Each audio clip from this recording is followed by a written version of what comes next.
Hello, it is early April in Orono, Ontario. I'm excited to get gardening. I just had to share with everybody.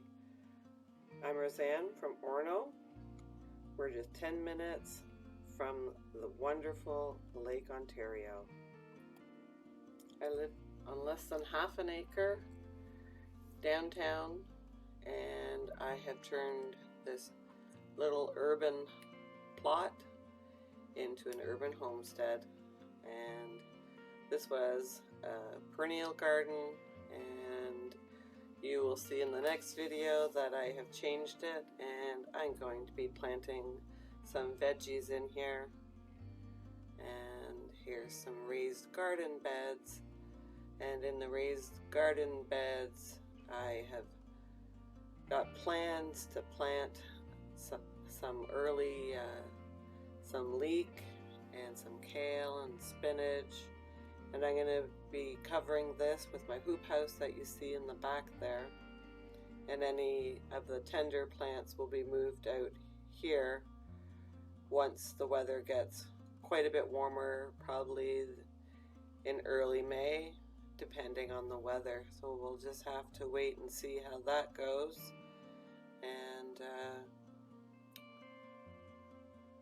there's my hoop house. Now my husband has built the hoop house, and he's also raised these, made these raised beds. There's my leek, and I started it inside and I've moved it outside now. There's a pathetic little strawberry plant which I am reviving, and let's see how it does, if it revives well enough to keep it.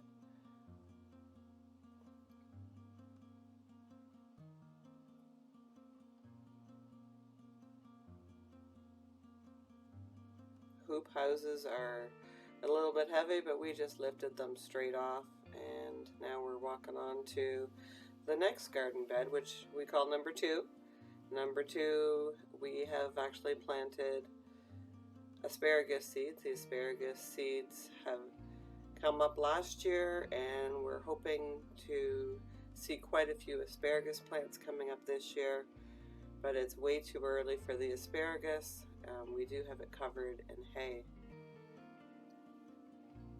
This bed actually doesn't have anything in it as of yet, but I'm going to be taking this bed and the first bed and I'm going to be taking out a lot of the dirt and adding a manure and shredded paper, and then topping it again with some soil, and I'll be using the soil and other locations probably to mend my lawn that the skunks have decided would be just wonderful to dig up. We planted those trees 10 years ago now. It's a variety of trees which I was fortunate enough to get when our grandson was just a baby. So this is the back neglected part of our garden, and I have decided to put in some strawberry plants. So I've loaded this whole stretch here with composted horse manure. It's been composting for about a year, and it will all be topped with leaves. Now, it's always best to have composted leaves, but that is not what I have this year. I will be getting a better compost situation set up so that it's not just raw leaves that I'm putting on there. So under all those leaves, again, it's actually cardboard that I put down on top of the grass, and manure and some dirt, and topped with the leaves. This is my Ruth Stout garden, and last year we grew 150 pounds of potatoes in there, and we did not dig up the sod. We don't work that hard. That's just way too much work. I don't want to break my back. So we adopted that method last year and got a few hay rounds in, older hay. Not good enough to feed to animals, but perfect for potatoes.